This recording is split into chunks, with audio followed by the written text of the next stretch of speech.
Hey guys, welcome to my April 12th DVD update. Yes, I know it's been a very, very long time since the last update, and well, I know I always say things were busy, but this time things were busy.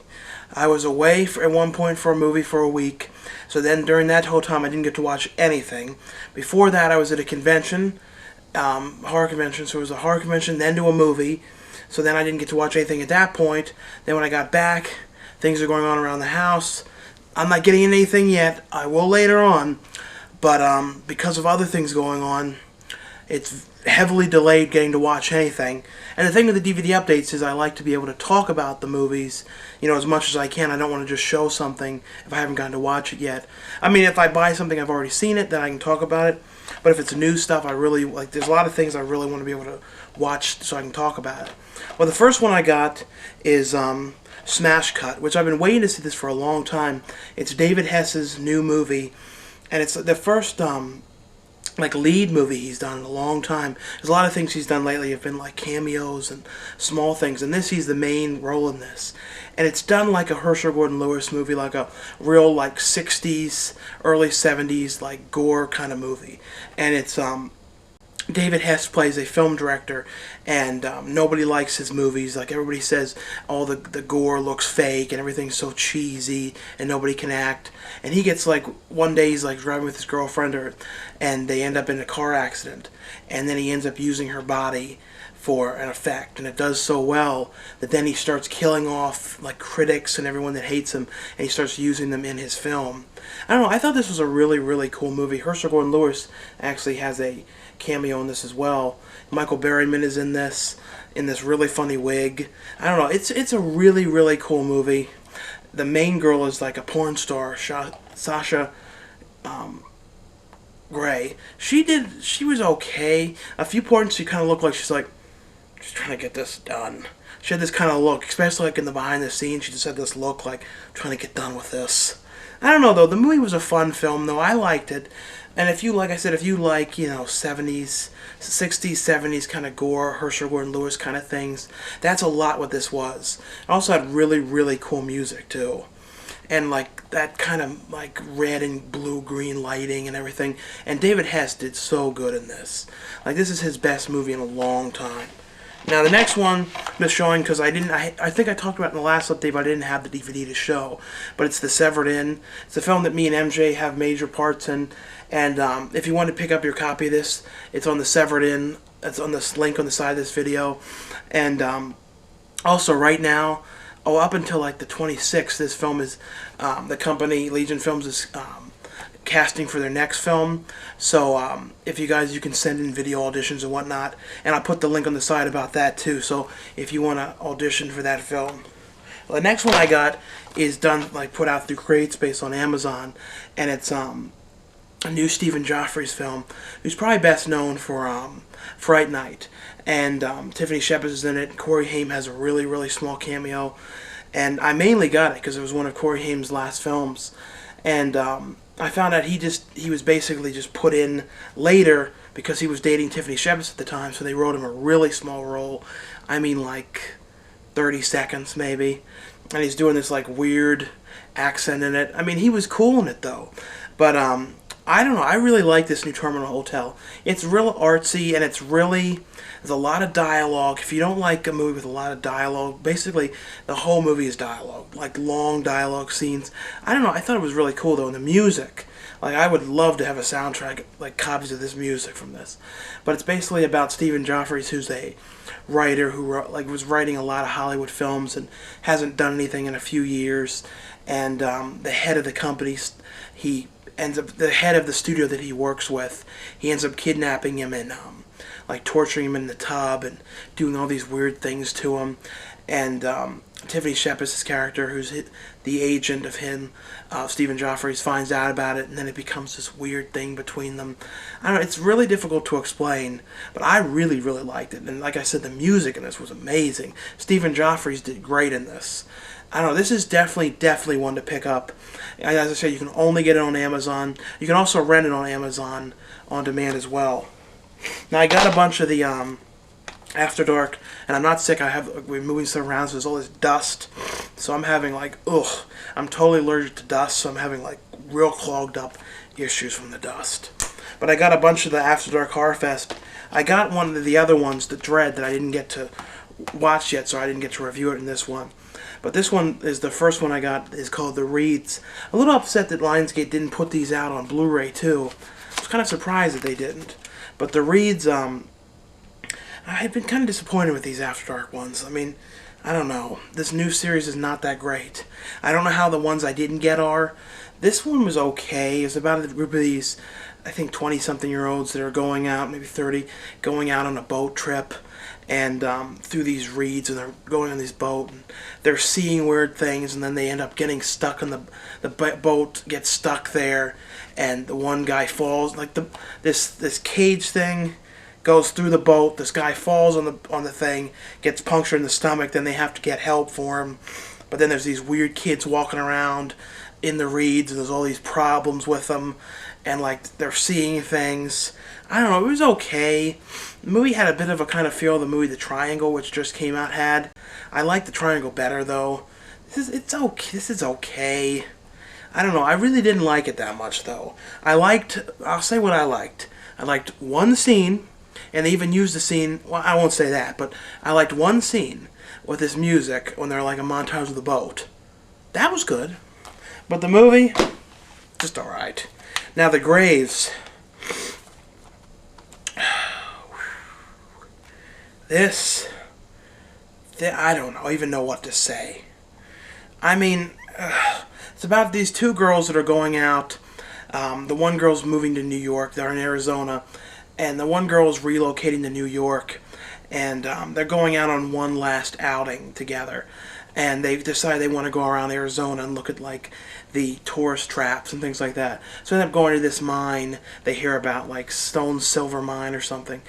That and then they go there, and then it's like there's somebody there hunting people, and people die, end up getting eaten by these fly things. And there's like some of the worst CGI I'd ever seen in some of these scenes, like this CGI blood in it. I mean, Bill Moseley's in it. Bill Moseley is pretty cool. Tony Todd was pretty cool, but I don't know. Like, I don't know. Everybody's acting was fine. It's just like I think the CGI in it was just so bad. Like, and like I understand using CGI for like the monster, like that was making people like taking souls and stuff. But just for, like, typical blood, like when it was someone being killed and blood was hitting people in the face, they were using CGI for that? I'm like, what? I don't know.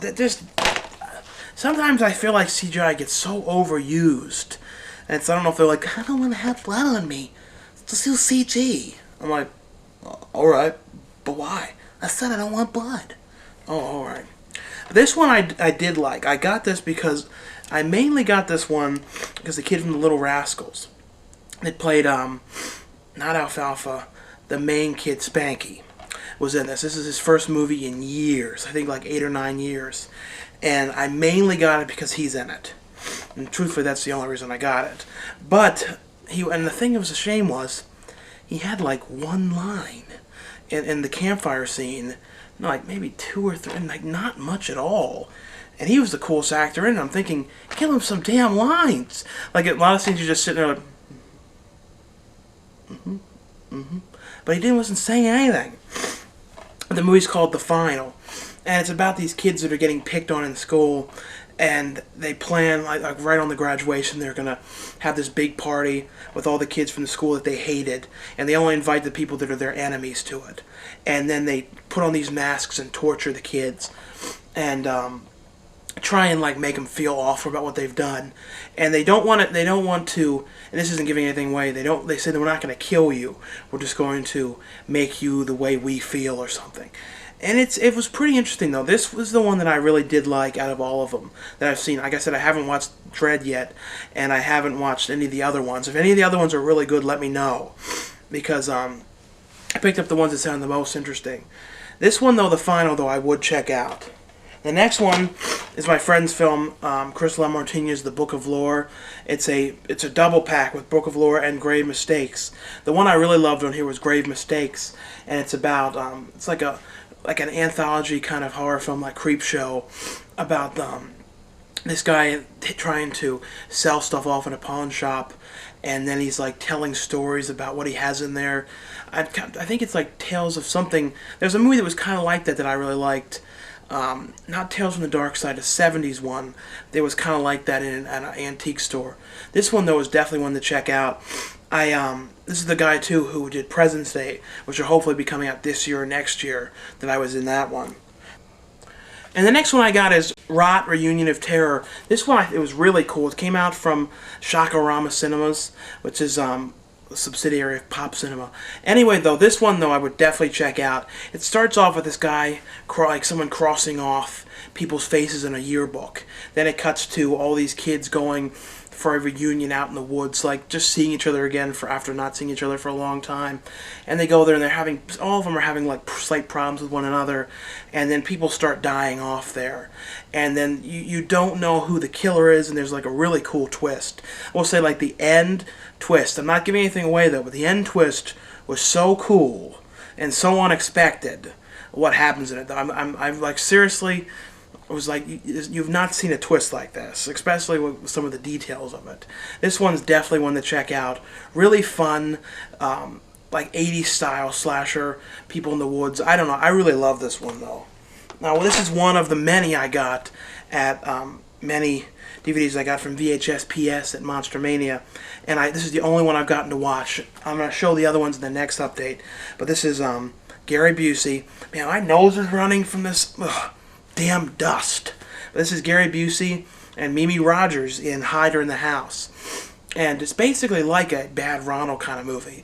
Gary Busey plays this, I think he got out of a mental asylum, and he has to try and like start his life over and get himself together. And the doctor's like, you should find a house, get a family and everything. So he ends up hiding out in this house. It's for sale. He builds this room in the attic. He builds it over, so he hides in the attic in this closed-off area. And so he's hiding off in the house. And then the family moves in. And the one guy was in a lot of movies. The one who played the husband in this. He was in the Brady Bunch movie and Best in Show. Lots of stuff. And he ends up basically sneaking around the house. Then he falls in love with Mimi Rogers in it. And I don't know, it's really, really weird. I think I saw it years ago on like USA, or maybe Joe Bob Briggs had it on the Monster Vision or something. I know I'd seen it somewhere before though. But it's definitely cool. It's not out on official DVD though. Now this one I got at Monster Mania as well. And it's The Good Sisters. And it's Jimmy O who made this. And it's a pretty cool movie. It's two sisters that are witches and like living in this house and all these kind of things they're doing, and the neighbors are suspecting everything. But if you haven't seen the show he's doing now, the Chainsaw Sally show, check that out. It's online. It's just chainsawsallyshow.com, I believe. But a couple people I know have been in the show and whatnot. Now the next one I got is from Cheesy Flicks, and it's the one they just put out. And I'm in the middle of watching this now, but I wanted to get this update going. But it's called Super Van. It's about like these. It's all about custom van building contests, like building vans and like doing things to them and like having a contest with them. But this just came out. You can get it on Cheesy Flicks. Also, Cheesy Flicks right now Productions are working on Stripperland, the one film that I'm going to be working on in May. And they're doing like a thing right now. There's a poll where you can vote on who you want to be zombies in the film. And I'll put the link on the side of where this is in the description of the video. And you can go on there and vote on who you want to see as zombies in the film. It's basically like a spoof on zombie films and the, like Zombie Land, that kind of thing. But definitely check out that poll. And the next one I got, and I only watched the first movie. That's mainly what I got it for. And it's for Albert Brooks' first movie that he directed, Real Life, which is pretty much one of the first reality show kind of things before there were reality TV. This was in 1979, and it's Charles Grodin's in this. And a lot of people like go Charles Grodin. I've always been a fan of Charles Grodin, but basically Albert Brooks has this idea to film a family their whole lives, following them around. It's basically like reality, like I said, like reality TV before all that happened. So he's following them around, and things are going weird, and acting weird in front of the camera, and I don't know. It's a pretty cool movie. It wasn't my favorite Albert Brooks movie. My favorite one he directed was Mother. I love that one. And the next one I got, and this thing was not very good. And I started watching it. It's like, really? I don't know. And Crispin Glover was acting kind of odd in it. And it's the Donner Party. And I don't know. I'm going to give it another chance when I have more time to watch it. But I don't know. I mean, I'm a fan of all those like Ravenous. And this thing was just sort of cheesy and weird. And this one I got at Big Lots. I still have to watch. It's the Rockville Slayer. And it was only $3. It's one of the ones I haven't seen many times at Big Lots. And I got a bunch of $10 Blu-rays. Like, I think they were all 10. They have a sale right now at Best Buy for a lot of things for, I think, $10. I'm pretty sure that's what they all were. And they had Pandorum, which was a pretty cool one with Dennis Quaid. It was on the spaceship, and like two people woke up on the ship after being in like that hypersleep for like years, and they have to get off the ship. And then I got Land of the Dead, which I didn't have. I had this on the flopped HD DVD, which was a shame. I bought all these damn HD DVDs, and then like I think 3 months later, after I had the player, the thing flopped. And Land of the Dead, though, I've seen some of Survivor of the Dead, not so good, which is really a shame. But Land of the Dead I really did like. You know, it's really Hollywood for him, but I always thought it was a fun movie. And then I got this one, I think was like $8.99, and I always thought it was an alright like Sheets and Giggles one, and it's House of Wax. Now this one is one that's a must pick up, and it's The Collector. And I saw this one in theaters, and this one I'm surprised it's not an unrated version though. Just because the movie was already so gory, I'm surprised there wasn't a more extreme one. But it's about these. This one's really difficult to explain, but it's about like this person in this mask that's like doing stuff to people in their houses, and like he ends up like going into this one house, and this robber breaks into the house that he's doing these things to this family, and he has to try and help them, and he's like torturing the father in the tub, and there's all this twisted stuff going on. It's really difficult to explain, but it's really definitely, in my opinion, one of my favorite horror movies in quite a while. I really like this, and it's the people that worked on Saw. And I'm not a huge fan of Saw. I like the first one, that was about it. This though really was cool. And this one just came out the Blu-ray. It was only $9.99 at Walmart, and it's The Relic. And I know a lot of people don't love this one, but I always liked it. It's about this museum curator, however you would, but played by Penelope Ann Miller. And in the box is this weird like idol thing, and this weird creature ends up in this museum and killing everybody off in the museum. It was kind of like the same time they made this, they were making a lot of kind of creature things. Like they made Mimic it like a little while after. This one's cool though. I definitely want to watch. Now these ones I didn't get to look at yet because I didn't want to be over a month with this DVD update taking so long. But I got Red Mist, which was $6.99 at Best Buy, and I got the Fantastic Mr. Fox, Brothers, and I got the Chipmunk movie Part 2 sent to review. And I still have to check these things out. I also got Bad Lieutenant, which I'm watching now. I've been, like I said, things have been very busy here, and I wanted to do this now because next week, this coming weekend, I'm going to be going to the Chiller Horror Convention. And I'll probably be there Friday, Saturday, and maybe Sunday, I don't know. But if any of you are there, I hope to see some of you guys there. And then there's some movie stuff coming up. And I'll talk about that in another update, though. Anyway, thanks a lot for watching. Sorry I didn't have a whole ton of things I could talk about. As I said, though, the problem with this is I've not had a lot of time to watch stuff. And I like to be able to, talk a lot about stuff before I show them. Anyway, though, thanks a lot for watching. And like I said, the next update will be way more efficient. And I'm going to start watching for that update right now. Don't worry. I don't know how long it will be. Maybe 2.5, 3 weeks.